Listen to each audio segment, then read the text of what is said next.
Hello, Mike. Hey, Jay, how's it going? And Melissa. Hello, Melissa. Hi. We have a guest. Yeah, we got a special guest. Yeah, special guest returning. So Melissa, you're from the The S. Is it SJW? Yeah, SJW podcast. I was going to say SWJ podcast. I was like, okay, I'm going to get this wrong. I know it. Introduce yourself to the crew again. Let everybody know who you are and what you do. Yeah, I'm back again. I'm from the SJW Comic Book Club. We're a weekly book club style podcast where me and my two other friends discuss a story arc in comics from a literary and progressive point of view. What are you working on right now? Right now, we are in the middle of our 10th season. So we've got awesome. 2 themes going on. Wow. We've got femme fatales and redemption. Not a redemption of the character, like a redemption story arc, but Veronica's picked 4 characters that we didn't like their comics from a previous season. And so she tried to find better comics those characters so that we could. Oh, wow. It's fun. Yeah. So it's been interesting who's being redeemed and who's not being redeemed. There's so many characters who writers grab onto and do a terrible job, and then somebody sometimes fixes them and makes them a little better. Yeah. It's so much fun when that happens. Yeah. And it's always interesting what some people say are really good comics, and then you read them and you're like, well, I didn't like it, but you know. Yes. You guys have a perfect podcast because you have almost infinite amount of material to play with. It'll never stop. There's so many comics. There's so much stuff to do. That's hilarious. Well, that's how they're 10 seasons in already. I know. Wow. I thought we were doing good. We shouldn't do seasons, Mike. We just kind of just keep doing them. We don't have a season. I don't know. I thought about that. I don't really know how to break ours up into seasons. It's kind of weird. Yeah, the trick is just to have, we have 8 episodes in a season, so it's not like, Oh, is that what you do? Mm-hmm. Okay, yeah. We will one day get organized enough to do that as well. Well, it's like we'd have one really long season, which is the MCU season, and I guess we're still kind of in it, even though we had a really short Lego Batman season. Well, there you go. That was But we're back. We're back talking about the MCU. Yeah. WandaVision. We are. Today's episode is WandaVision. And I was thinking, we were talking before the show. You did a poll on Twitter asking people what we wanted to do next. And WandaVision won. And I think I know why. I think WandaVision is just really good. WandaVision was up against the Batman. Wow. And the original Batman movie. Yeah. I'm so glad WandaVision won. Even though I was but for a while there, I thought it was going to be the Batman. But you think you know why it's WandaVision? It's just great. It's just really good. It's just quality television. When you turn it on and watch it, it's just so creative and good. It really is. Especially when I watched the first episode. It's just so brave what they're doing. I don't know how they pitched this, but somehow whoever pitched it did a great job. Convincing the higher up execs that this is what they should spend an enormous amount of money on as far as talent and set design and production. It was worth it. Go ahead. It was worth it. It's so good. And I guess kind of wish the mystery part is the most fun, not knowing what's going on exactly. Those first 2 episodes are so much fun. And then when you start figuring out what's going on, it's kind of it's okay. It's fine, but it's still great. It's really good. So I think I was told to try to do a synopsis. Is that what's going on? Yeah. You're going to give us a rundown of each episode. So the first episode is titled "Filmed Before a Live Studio Audience." Yeah. And I think this episode actually was. It's the only one that actually was filmed before a live studio audience. Are we sure about that? That's what IMDb told me. But really, that's just an internet. That's an internet thing. Yeah. That's still fun. That's a lot of fun. Yeah. Well, we kind of get thrown into a middle of I Love Lucy / Dick Van Dyke episode where it's black and white. Yeah, this one was actually there's a making of, and this one's actually supposed to be an homage to the Dick Van Dyke Show. Mm. Oh, it wasn't I Love Lucy. It could be either one of those. I mean, I'm sure it's got some flavor, but I guess they said their primary. Yeah, if you guys haven't watched Dick Van Dyke, it's so good. It's so funny. It is legitimately hilarious. So I'm 45. I don't know. I might be aging myself a little bit. I mean, I was watching this first episode too, and I was also getting flavors of Bewitched. Oh yeah, yeah. Which doesn't really. That was their main inspiration for the next episode, but yeah, I was getting a little bit of that flavor in here too.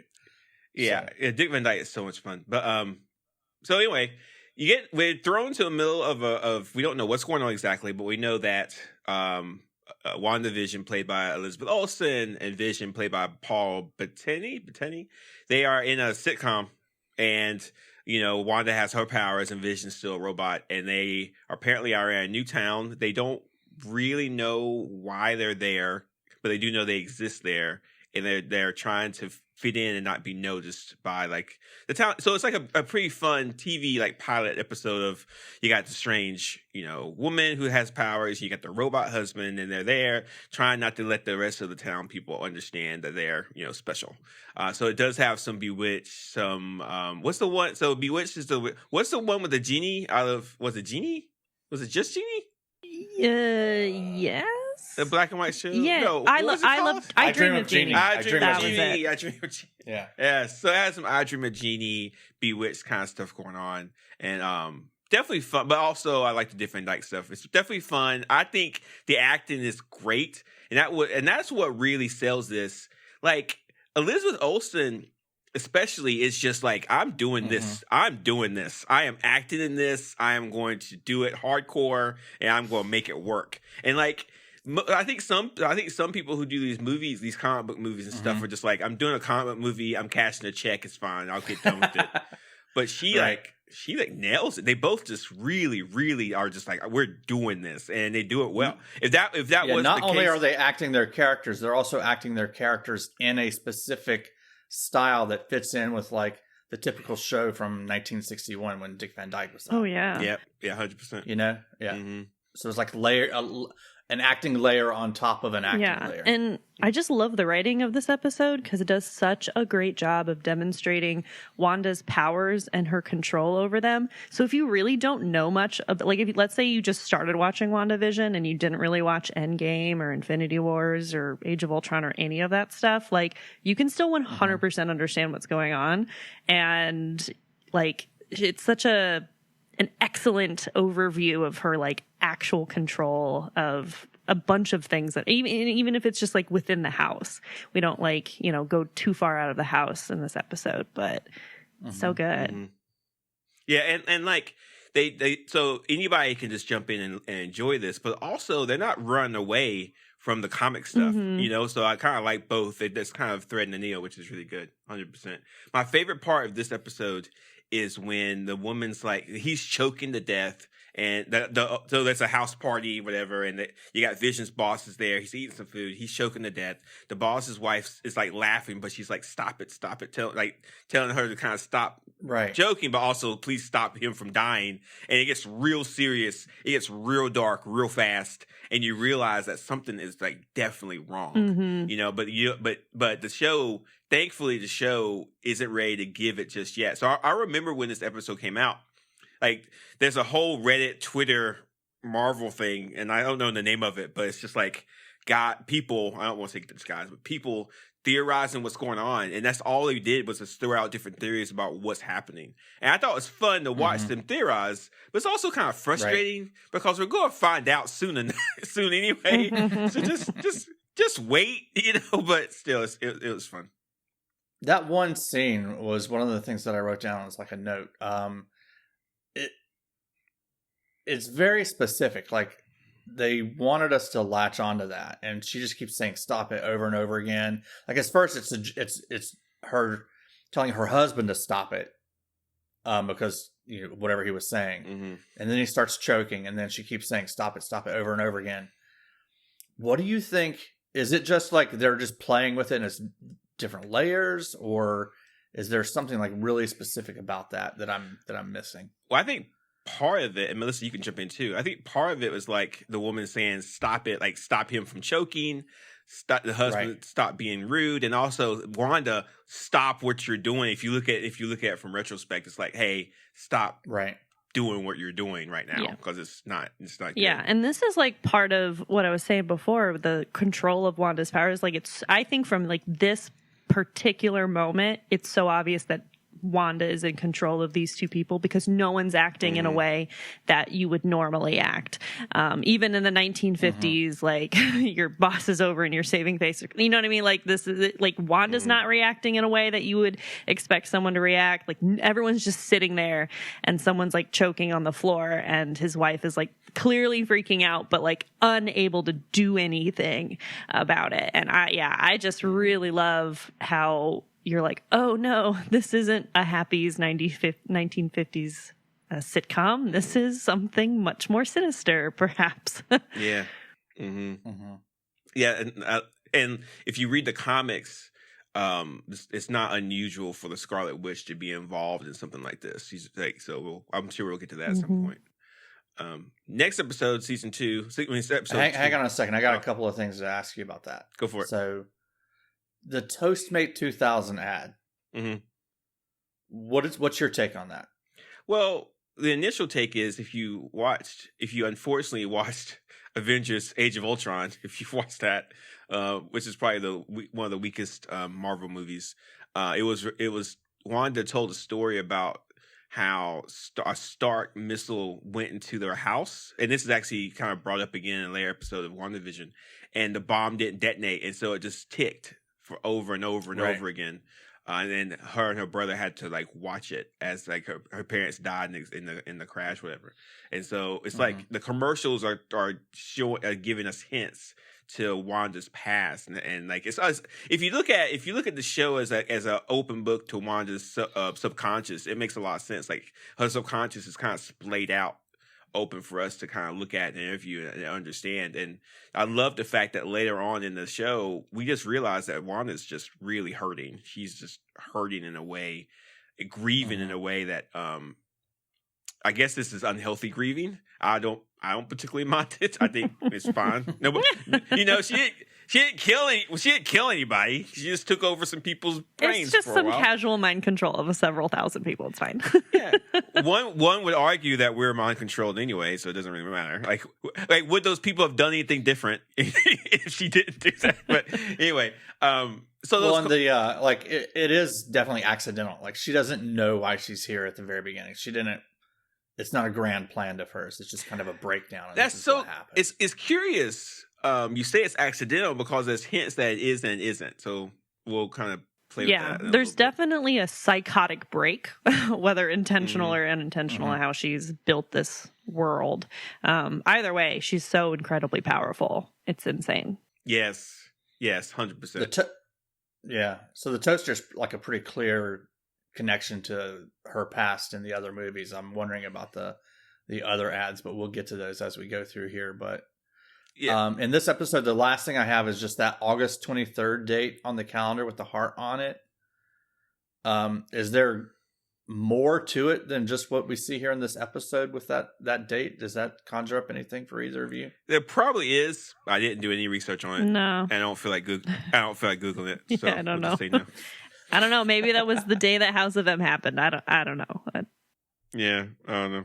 Okay. Yeah. All right. Cool. So, Melissa, do you have anything on this one that you want to say before we move to the next one? I'm good on episode 1. Okay. Yeah. So episode 2 is the magic show, which I didn't think it was as good as the first episode, but it's fine. We get more hints that Wanda, like some of the nefarious is going on. We get like some noises outside. We get some color play. The show's still in black and white, but then like there's a helicopter that's in color, that a little toy helicopter that Wanda finds. There's a lot of discussion about children, like stuff like the catchphrase for the children keep coming up. Wanda has to work with a local women's group to organize a magic show. Vision eats some gum, and that freaks out his circuitry, which is kind of funny. He swallows the gum and it clogs up the gears inside of his chest. Yeah, I love the cartoon thing they did. It's so clever, so smart. Like there's so much fun had in this episode, in these first episodes. And then like the hijinks ensue with the magic show. We get the first look at Monica Rambeau, which is fun. We get her in the show. I thought they did a really good job with her. I love her character. Me too. She's by far I can't wait to see her in other stuff. She's a great actress and just a cool character. And then the big thing is we get to reveal that Wanda's pregnant. You know, like what? Like all of a sudden she stands up and she has a baby bump, which is fun. And but they also get another darker reveal. This is probably the most fun for me. There's some noise outside. Wanda and Vision go outside to check it out, and there's a guy that comes out of the sewers wearing a beekeeper outfit, and there's bees swarming around him, and there's a sword insignia on his chest. And Wanda just says no and like reverses reality, so that never happened. And it's just that. So, Mike, when you said that she's accidentally doing this, part of her maybe is, but part of her is definitely in control, where she's just like, this is my dream. This is my fantasy. That's not going to happen. No. And she just like kicks him out, which we'll talk about more in a little bit. But that episode again, and there's a color change where all of a sudden everything's in color, which again is pretty fun. Yeah. Right. I feel like this episode had way more clues that were way more fun to watch the second time around. Because I've already previously watched WandaVision. All the ones you just mentioned, they're all very confusing and new, and they don't mean anything until later, obviously. But this one is just riddled with indications that something else is happening, but we don't know what just yet. Yeah. Like Agent Wu through the radio, like Wanda, are you being controlled? And like that's pretty cool. Yep. So there's a lot of like stuff that you could latch onto and try to figure out what's happening.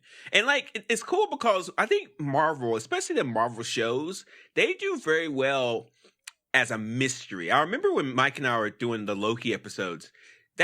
Those episodes worked really well where we were trying to figure out what was going on. We were trying to figure out who the variant Loki was, who was controlling everything, and like I think the serial episodic nature of it, and just the fun of watching something trying to figure it out. A movie, you can't do that with a movie. A movie is like 2 hours or 2.5. Well, movies are 2.5 to 3 hours now. For some reason, comic book movies are now 3 hour long movies. The mystery, you can do mysteries, I guess, but at some point you're just sitting down and you go watch it for 3 hours. But with these episodic stuff, you have to wait till next week, so you have a whole week to think about it, and you're like, I can't, So I think the mystery part of it was working really, really well. But how long can you keep people at the trough of that? I don't know. It gets difficult after a while. Yeah. Well, 2 episodes we know for WandaVision at least. You keep everyone at arm's bay for 2 episodes. Yeah. Almost 3. Almost 3. Yeah. On this, so like they were able to throw in all of those like hints and stuff in this one, because at the end of the first episode is where there's like the big reveal that there's, this isn't just Wanda and Vision redoing TV shows. Something's going on, because at the end credits you get like that view of someone watching this, and that there's like some kind of magic or like technology going on, and so that's where like they can start piling in the hints into the second episode to really tie into that. And it was interesting just how they slowly start to reveal that, and then pull in like in the later episodes, like really pull out and start showing like what's going on around this town that Wanda and Vision are in. It's also doing something very clever. As far as I know, you can have sex with a robot, but a robot can't get you pregnant. So if this was set in the real world, quote unquote, and Wanda and Vision were together, they couldn't have babies. That's just not possible. But in the comics, the reason why Wanda got pregnant is because she created a spell to get her pregnant. And in this case, the same thing kind of happened. She's in an alternate universe of her own making, which solves that problem. So I thought, as far as like the mental gymnastics of a woman getting pregnant by a robot, I thought it's smart the way they did that. Yeah, and so do you think the babies are real, or are they just like imaginary? We'll get to that. Go ahead, Melissa. I was gonna say. So this whole WandaVision is sort of kind of tied to the House of M comic series that we've actually read before on our podcast, and there's a lot of things that are completely different and a few things that are similar, but I'm assuming this is like kind of based on that main sort of plot of this like House of M situation. And her babies like existed before that event. Mm-hmm. And she actually like forgot about them. Well, something happened and she forgot about her babies, and then she remembered in the House of M event. But in the MCU, she didn't have babies before. I'm decently positive, right? Mm-hmm. So this is her just like fully realizing this fantasy that she wants, which does include kids, which I think is just like an interesting tie-in. That's like one of the similarities that slash differences from the comics. Well, like one of the later episodes, someone does say, I don't know if it was Jimmy Woo or the head of S.W.O.R.D., but everything in this town is actually real. It's all physical. Mm-hmm. So I guess that means that her children are actually real children. Then. Well, we'll get to we'll talk about that next episode of our podcast. We'll talk about that, and that probably ties. Okay. It probably ties in to the House of the not the House of M, the Doctor Strange show is coming up soon. Doctor Strange movie that's coming up soon. Melissa, real quick, can you give us a real quick synopsis of House of M? Like real fast, like 30 seconds. Yeah, try not to spoil anything else from WandaVision or anything. But in the comics, Wanda is a mutant. She's the daughter of Magneto, and she is in a really bad place. No one's really helping her take care of some things, or they're just trying to tell her how to solve her own problems. And she basically has a psychotic break, and she creates a world where mutants are more of a dominant race than humans. And so we see multiple instances of how mutants have it really great in this world, and some people figure it out and they expand that knowledge and then they try to reverse it. And then the end of the event is where Wanda says, no more mutants. And she basically wipes out powers of 90% of the mutants on Earth, and a bunch of people die. It's probably the most famous comic phrase of all time. Yeah. I mean, if you said no more mutants to someone on the street, but hey, I heard about that. Yeah. And I think a lot of times when people watch WandaVision, they were really like they were looking at House of M, they were looking at that phrase and Wanda's history with mutants and Magneto, and they were trying to tie everything together. Even though Marvel and Sony have a lot of problems with this, because technically canon, she's not a mutant anymore. Yeah, she's not. Which is just so dumb. Yeah, it's one the most stuff. They'll fix it. Yeah. They tied in the Infinity Stone. I guess that gives everybody powers nowadays. It's just anyway. One interesting thing in this episode I thought was when, and I guess I picked up on this more during the rewatch than the first time I saw it, but you talked about that meeting that the Wanda's at with like a bunch of women from the town, and she's talking to Monica Rambeau, who goes by Geraldine. She's going by Geraldine. Yeah. And she's like, I don't know what I'm doing here. And it's like she doesn't know what she's doing here at the meeting, but also it's played, the way she says it is she doesn't know what she's doing here inside of Westview. Yeah. And it's cool because they do it in such a great way. It's like Monica's the first black person we've seen, black woman we've seen at all. And it's like it's the 1950s, 60s. So instead of like running away from like some of the racial implications of a black person in this time period, they kind of embrace it because like Monica's like looking to Wanda who's out of place, and she feels out of place, and become friends in that way. So I kind of like how they do that very well. It's like they don't have to scream the ideas out to everybody, but they can kind of acknowledge that Monica's going to feel out of place, not because of who she is, but because of her race and stuff like that. And at Wanda's heart, she's a nice person. And then she kind of was dealing with these people who are could be not nice people. So it's like, but to be fair, Wanda's manipulating them to be that way. So we could probably go in circles about this all day long. But they did a really good job, and I really like how they handle Monica moving forward. It's really fun.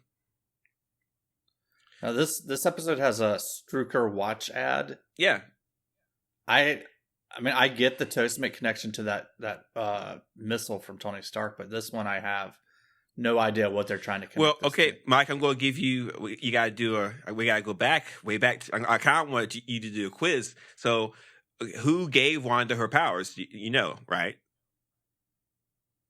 No, you don't.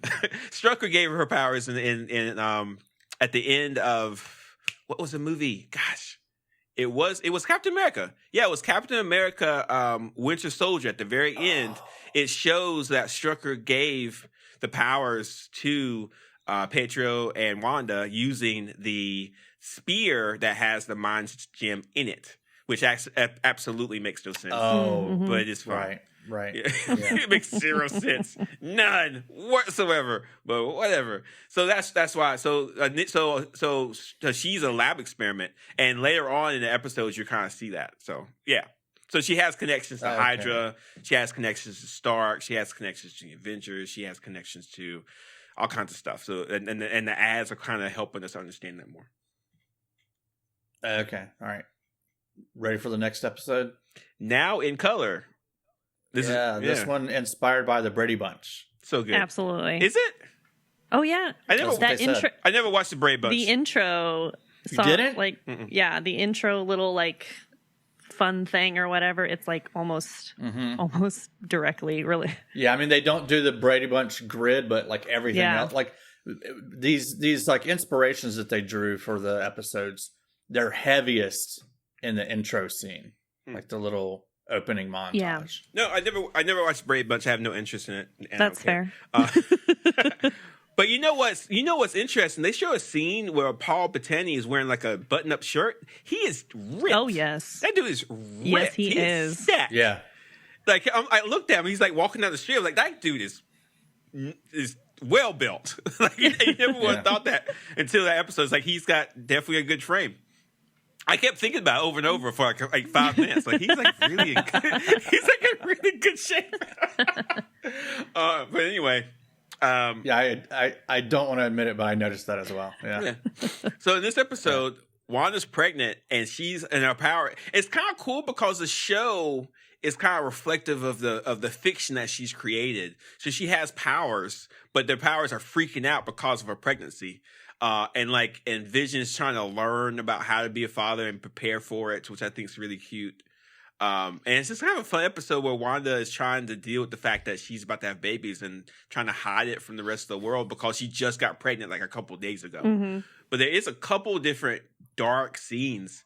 The character Herb is cutting his shrubs, but you can tell he's broken because he's cutting into the concrete wall next to him, and he's he's just kind of freaking out in his brain, right? Which is and Vision tells him, he's like, "Oh yeah, thanks for letting me know," and he just keeps on going.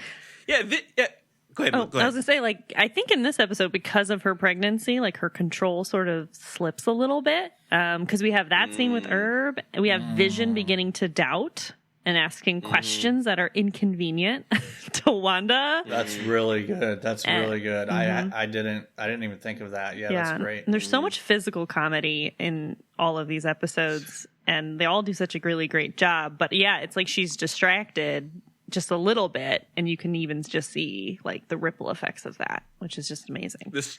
The Storks the best, with Monica Geraldine sitting there talking to Wanda, and Wanda's trying to get her not to look at it. And she's Wanda's doing the thing that a lot of TV shows have done over the years to hide women's pregnancy. Yeah, she's holding a plant, yes. Or she's holding a pillow. It's just really fun because so many shows have done that forever, and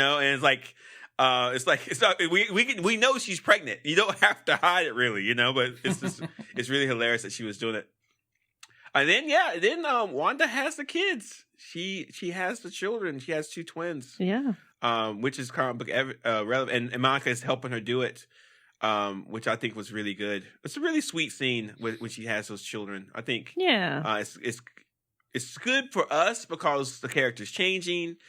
We got some stakes, and there's a lot of questions involved, like who are these children? How do they work exactly? Mm-hmm. So I think it's a lot of fun with that. It's really good. Yeah. The interesting thing I thought about that, so the whole reason that Monica / Geraldine is helping deliver the babies is because the doctor was going to go to Bermuda with his wife. Yeah. Mm-hmm. Is that more of like what, Melissa, what you were talking about, where Wanda's kind of losing control? Because there's no way that they would have been planning to go to Bermuda. And later on he says, we're not going to, I don't think we're going to go to Bermuda after all. These small towns kind of trap. Yeah, I think that's probably a subconscious way that those people were like trying to escape. And then obviously we see them later in the episode. His like car's broken down or something and he can't leave or whatever. So Wanda's still sort of preventing everyone from leaving for sure. But yeah, and I do think that Wanda brings in people that she trusts and wants to be around her, which obviously she connected with Geraldine at the Women's Society in the previous episode. Mm-hmm. But yeah, like versus just that guy that she just met, and he's just a doctor. He doesn't do anything. Right. Yeah, and it's like the doctor and everybody in the town. Like Vision is a construct from her subconscious. Everybody in the town is being mind controlled. So I think just maybe she knows that she needs a real person that can actually kind of help her, to deliver these children. Because he is like, because what you think is real. Perception equals reality. And if she thinks she's going to have kids, she's having kids, and having kids is super dangerous. So yeah. How much does she know, though, that Geraldine isn't from the town at this point? Probably. Because she's really only found out after the baby. Yeah, I think it's more of just like a subconscious thing where she kind of connected with her. Yeah. And I think Monica, not Geraldine, but Monica says it later, like she's like, on some level, you knew you could trust me. And I think that's totally true. Right. 100%. And then, like, there's something happens to Monica. We don't see that in this episode, but she just disappears. So, yeah. What happened there? What do you mean? She just goes home. She had to rush home. What are you talking about? Nothing suspicious happened. It's fine. That's right. Funny. Yeah. Just had to pop out. Yeah. So Geraldine, or I guess Monica actually remembered something. Yeah. When Wanda brought up Pietro. Mm-hmm. Yeah. Yeah, it was a very nice scene. Like Wanda remembers that she had a brother named Pietro, and then she starts singing in, I think, probably Romanian to the babies. Mm-hmm. And then so it's kind of nice. And then all of a sudden, Monica remembers that Pietro died, that Ultron killed him. And then once that happens, Elizabeth, Wanda's like, "Oh, whoa, you know something about the real world." So you definitely aren't supposed to be here right now. Yeah. And now, and the stakes notices the sword emblem around her neck. Yeah, and the stakes are high now because these kids probably can't exist outside of this fake reality that she's created. So now she's she has to defend it in a deeper way, not just because she's having fun here and she's with Vision, but because now she has two kids. So. The stakes are a lot higher. I kind of feel like the show ups the stakes too because of that. Oh yeah, I think so. Oh yeah, and of course the end of the episode, we see the reveal, a bigger reveal of the sword headquarters, or not headquarters, but camp, maybe. What you call operation. Yeah, and dude, I'm sorry. Just for a second, I'm going to be very Marxist here. The amount of money that Disney has to be like, we're just going to give you all the money you want to create this amazing set pieces and all the CGI tools you need. Just go for it. We don't care. Nobody else can do that but Disney and Marvel. Nobody else can do that but Disney. None of the shows, except maybe one, has looked lackluster. They don't care. They hire the talent. They pay the money they need to, and they get this, and they make it look really good. Mm-hmm. So it's just They didn't have to do that, but it blew Is the lackluster one that you're thinking of the Falcon and the Winter Soldier? No, I was more thinking the CGI at the end of Eternals with Pep the Troll. He looks terrible. That's not a show. That's a movie. Yeah, that's even worse. you know? That movie had so many big names in it. Yeah, but they had they had kind of bad CGI at the very end. Anyway, hey, there's a Hydra Soak ad in this episode. Yeah, more Hydra stuff. Is that just Hydra? Nothing, no more layers there. That it's a soap ad or something. Or I think, and Melissa can add to this too. I think the show, or was this actually paper towels? No. Well, no, it was in a. They were go ahead. No, it's Hydra Soak. Yeah. They were soaking in a bathtub. Yeah, that's right. Yeah. Yeah. But I think the show is trying to prepare us for a bigger episode later. So that's kind of why they kind of giving these ads, and the ads are fun. Yeah, you know, the ads totally add up just the layer of this is a TV show. Obviously, TV shows have to have ads, and right. And I kind of actually love the actors in the ads because they're all clearly like upset. They don't want to be there, but they're very like straight faced about it. So good. Yeah, it's just brilliant. And then we got, I guess you want to wrap up on episode 4? Mm-hmm. Yeah. All right. Yeah. Episode 4 is we get back into the real world. We get some answers about who Monica is, what's happening, and more, and who Sword is, all kinds of. So it's kind of starting to answer some questions. I think the fun of the show starts to fall apart just a tad. But you guys can disagree or agree if you want. But I like how they introduced Monica, and it's sad because if you watch Captain Marvel, it's revealed that that Monica's mother has passed away, which is super sad. Yeah. Mm-hmm. Yeah, right. This was like the exposition of what's been happening for the first 3 episodes, basically. It's like, but on the other side of Wanda's limit to her town. So, I mean, I think it was a fun look at it. I did take less notes during this episode because it didn't have as much Wanda and progression of the plot necessarily. But I loved just all the time that we got with Monica and talking about her blip and the transition into her getting back into the workforce. And also kind of gives us a timeline, like, because we know that Wanda was blipped, Monica was blipped, and Monica came to work 3 weeks after she came back. So this whole thing took place, like Wanda rematerializes, and probably, would you say, like within a week or 2 this happened? Like it happened like pretty quickly.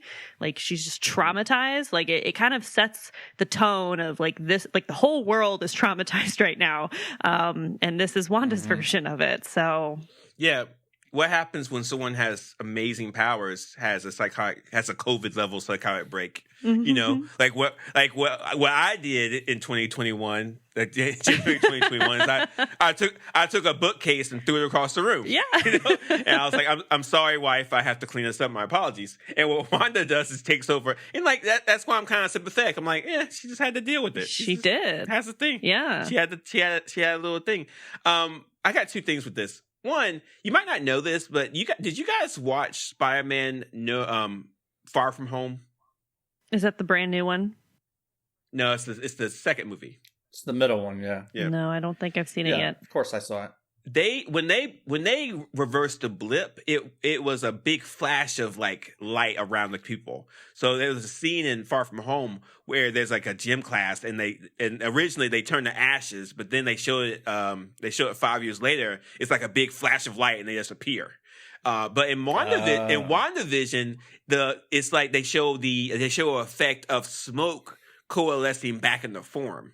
So it's kind of right. Yeah, so they need to straighten that out. I don't know. They probably won't, but they need to. But the way the blip undoes itself looks different. I thought that scene was awesome. That looks so that cool. was how hectic was that hospital. Yeah. Crazy. I mean, I don't know what would we first of all, if half our population vanished, I think we would be bummed. But then after a while, we'd be like, it's so nice and quiet. You know, no, it's just there's no traffic. I don't have to wait in line for anything. Especially 5 years later, you've already kind of learned to deal with it. And then all of a sudden it's like, bam, bam, I'm back, we're back. And like, oh damn it, now Mike, you got to flip that out. But it's like that's how I would feel. It's like, this was so nice. You guys were gone for so long, and now you're back, and it's great. I'm glad you're alive. But oh yeah. But Monica's situation, she didn't get a chance to see her mom pass away. That's super sad. So sad. Mm-hmm. Mm-hmm. Yeah. You know, it's just... Mother passed away, 3 years ago? 2 years after the blip. Yeah. Yeah. I mean, like, there's no fairness in the universe. Her mom could have got blipped and then came back, you know, but no. Right. Yeah. I liked this episode. I thought it was cool to see, like, the pullback from the town and what's going on around the outside. This is where we start getting, like, the smorgasbord of everybody from the MCU in this series. We get Agent Wu, who introduces himself with a trick that he learned from Ant-Man in the Ant-Man movie. Mm-hmm. We get Darcy Lewis from Thor. It's just kind of crazy the number of people coming in from the MCU into this episode. Darcy Lewis is amazing. Go ahead. I'm sorry. I was also going to say that Randall Park, who plays Jimmy Woo, is also amazing. I love everything that he's in. He's so great. Mm-hmm. He's fun. I mean, and these people... Yeah, both of them, like, in this episode, if it weren't for them, you know, it could have been a very dry episode, but they made it really fun. And it's just, I kind of feel like when this episode pops out, it's like, okay, the fun's over. We have to tell a story. I was having so much fun. I kind of feel like, did we need this? I think it could have been a little bit abstract for another couple episodes. Just let me have more fun, but whatever. Yeah, I mean, it could have been. I don't have any problems with it, but I mean, you know, it certainly would have been interesting to see them go through like a few more, like heavily inspired on some other TV shows. Like, would have been very interesting to see them do a episode that was modeled after Full House. Yeah, they kind of. Since Wanda's sisters were in Full House, that would have been pretty cool. I'd say her hairdo in episode 5 reminds me a lot of Full House. What I would say, like, if you postponed this like exposition episode, then and you kept building up all the different clues, then this episode would be even heavier to explain all of the different clues that they kind of they had inserted. They had no choice to do it. Yeah, it's just at a certain point you just have to just do it. Which is fine. Rip off the Band-Aid. Here's what's been happening the whole time. I guess. I don't know.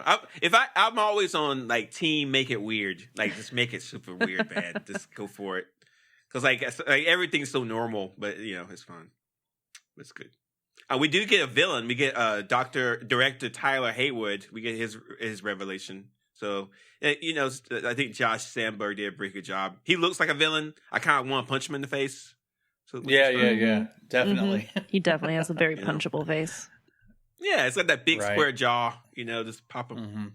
You just know everything he's saying is like a lie. You just don't believe anything. Just kind of slimy, you know? Yeah. And we're introduced to SWORD, which is analogous to S.H.I.E.L.D. So in the MCU, S.H.I.E.L.D. was disbanded in Captain America Winter Soldier, but SWORD is another organization. But it's odd. Like, SWORD in the comics is supposed to deal with extraterrestrial... wait, hold on. Extraterrestrial? Now I'm saying it wrong. No, you said it right. Extraterrestrial. It just sounds weird when you say it. Okay. Melissa, say extraterrestrial. You guys have said it way too much now. I don't know if I can say extraterrestrial. I don't know. I can't. It's not a word anymore. Sorry. Yeah. Right. So they're dealing with space alien stuff.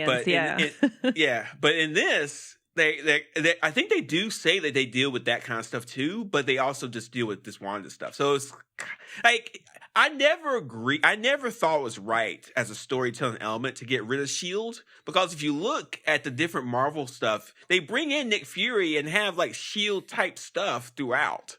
So, I mean, this is obvious them saying we need a S.H.I.E.L.D. organization, just bring in SWORD. They should have never got rid of S.H.I.E.L.D. in the first place, but it is what it is. Well, it was run by Hydra. So. Yeah, but somebody was in a bunch of people in a writer's room making a decision that was the wrong decision. that's what it was. Stan was like, let's get rid of S.H.I.E.L.D. Like, no, Stan, we're not going to do that, but they did anyway. It's fine. They were replaced by another 5-letter acronym. What's the difference? Yeah.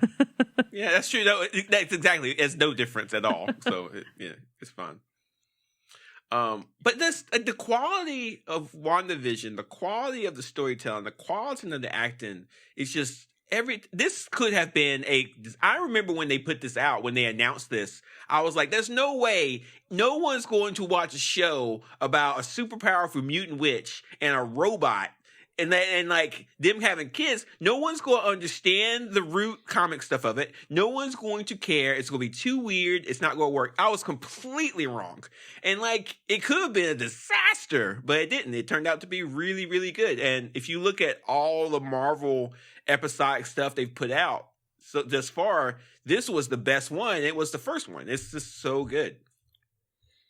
Yeah, it wasn't supposed to be the first one. It was supposed to be, I think, the third. Mm-hmm. But with COVID, this was the one that they could complete sooner than the others, and really, really worked out. Yeah, and man, it was the first. People ate this up because no one had anything else to do. Oh yeah, and it was a mystery. I think it was it worked out great that a mystery was the first one. If they had to come out with I don't know, Falcon and Winter Soldier first, it would have just been oh, this is what they're all going to be like. And WandaVision's way different. Right. No, it wouldn't have worked. It wouldn't have worked. And just from a marketing standpoint, now a lot more people are going to watch the Doctor Strange sequel because of the WandaVision tie-in. So it's really smart for them to do that. Yeah. Not smart. Did y'all catch the song that? Go ahead. No, go ahead, Mike. I was just gonna say, did y'all catch the song that this episode ends on? No, what was it? Voodoo Child. Good. So we've got a couple of voodoo children in this episode, so I thought that was a neat tie-in. If I'm correct, there is a Dr. Voodoo in the Marvel universe, but I could be wrong. Either Marvel or DC, I can't remember. Yeah, not ringing a bell. Right. Yeah. Anyway, so that's it. So that's episodes 1 through 4. We'll go save. That's 1 through 4. Are you ready for 5? Or are we going to do that next? Let's save it. Let's save it for next episode because we're running out of time. Okay. But we do have time for for any lingering questions or stuff you guys want to bring up. What about you, Melissa? You got anything? I will say that despite the whole she's not a mutant in the MCU, it doesn't make any sense.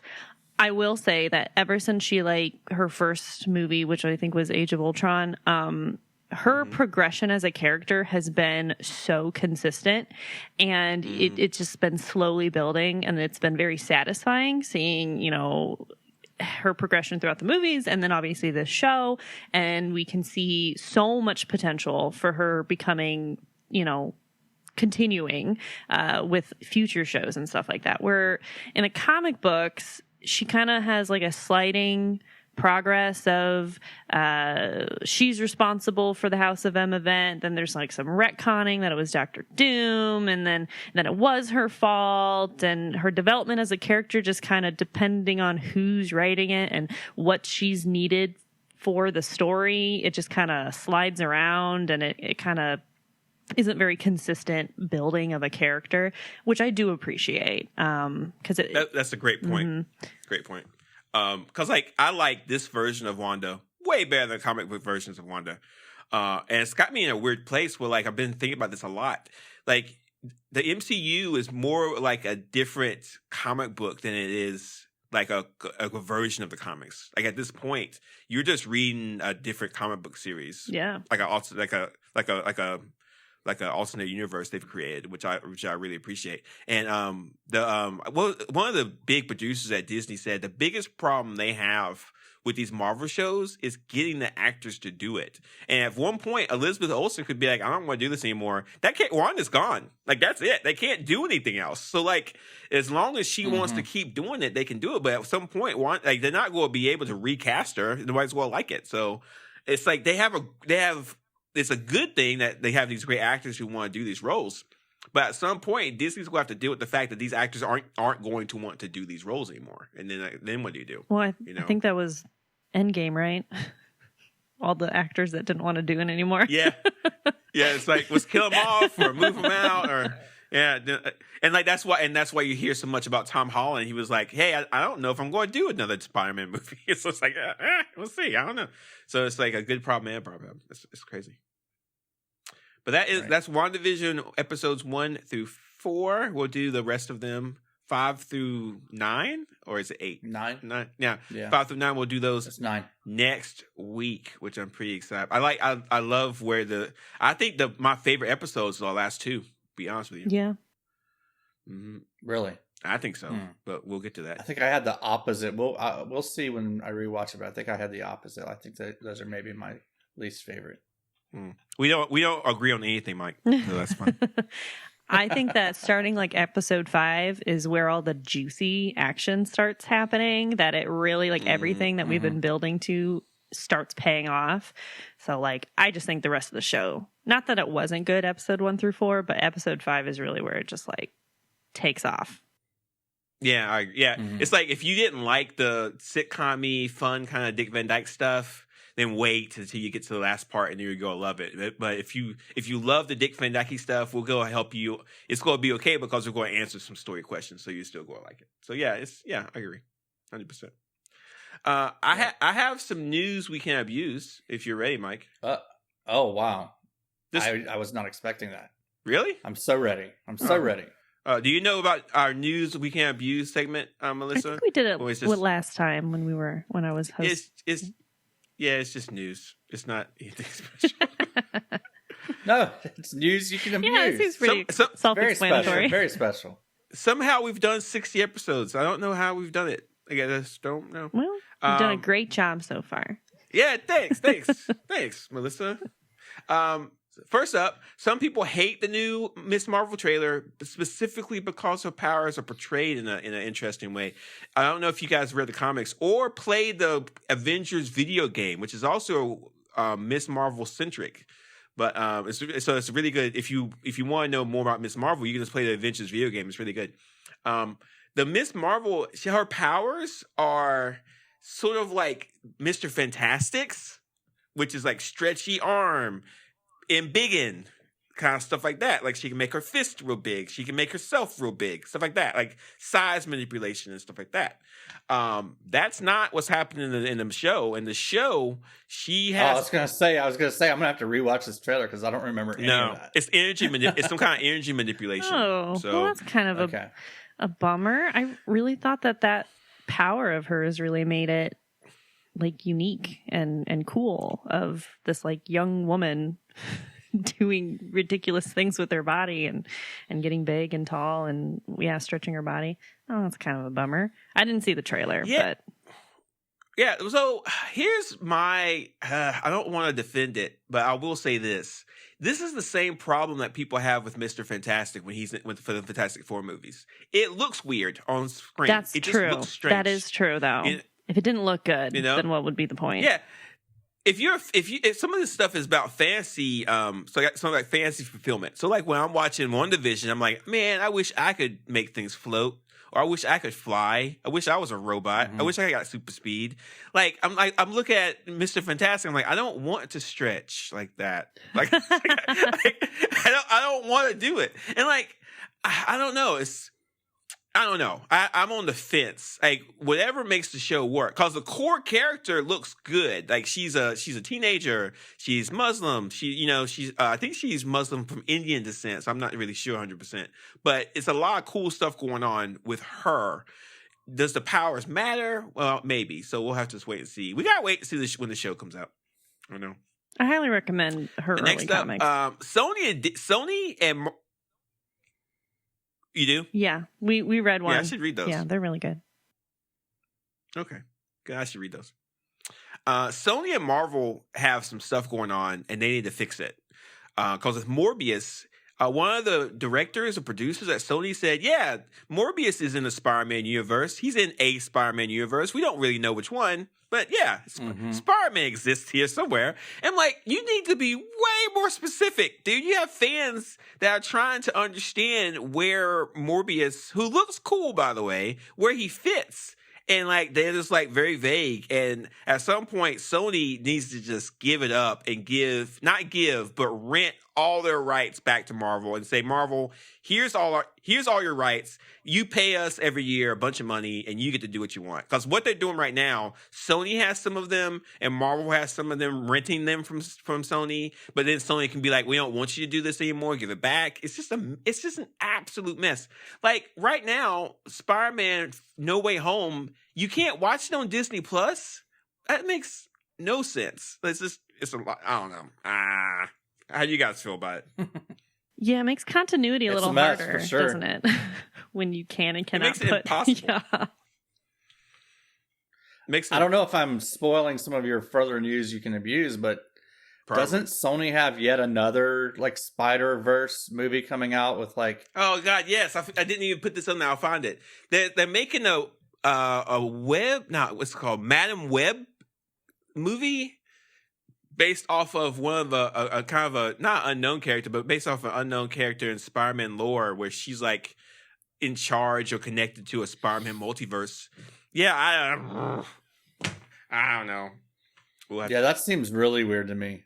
Yeah, I don't know. It's like where does it fit? Like if you're a kid, not a kid. I think teenagers and kids can understand this weirdness. But if you're an adult, it's like, hey, I want to watch some Spider-Man stuff. Okay, I heard Tom Holland. I've heard this movie is kind of cool. Which Spider-Man is it exactly? Where? Like, how should I be invested? It's just, I don't know. It's just strange. It's a lot to keep up. Yeah, they could do it. I mean, Sony doesn't care. They like just go see it, pay us money. We don't care we don't care where it fits. We do. They literally don't care. And like Marvel's like, we're trying to build a connected universe. You know, Sony's like, whatever. like the biggest mistake they ever did was give those rights to Sony, and Sony's never going to give those up. Sony's never going to sell them back unless something happens where Sony needs money, and they definitely will never do that. So. Did that Morbius movie ever even come out? It's coming out soon. Yeah. It's coming out soon. Okay. Yeah. I got a new thing now. So it's not just news you can't abuse, Mike, but I have a new section, a new thing. Oh, wow. Are you ready for it? Rumor Boomer. That's the name. What? we might have to work on this, but go ahead. Rumor Boomer. There's a rumor that there's a new Daredevil series being developed. That's a rumor. And there's also a rumor that two new Scarlet Witch projects are being developed. And one of them has to do with her kids. So that is a rumor. Oh. You know, in the comics, the kids do come back. Yeah, I know. Yeah. Randomly reincarnated. So that's how it happens in the comics then. You can just do whatever you want in the show. Yeah, I mean, those kids are going to come back. That's going to happen, and at some point, because there's a lot of different reasons why. But yeah, they're probably going to have a show about it. I'm curious if they ever go. We're going to talk about this probably next episode of a podcast.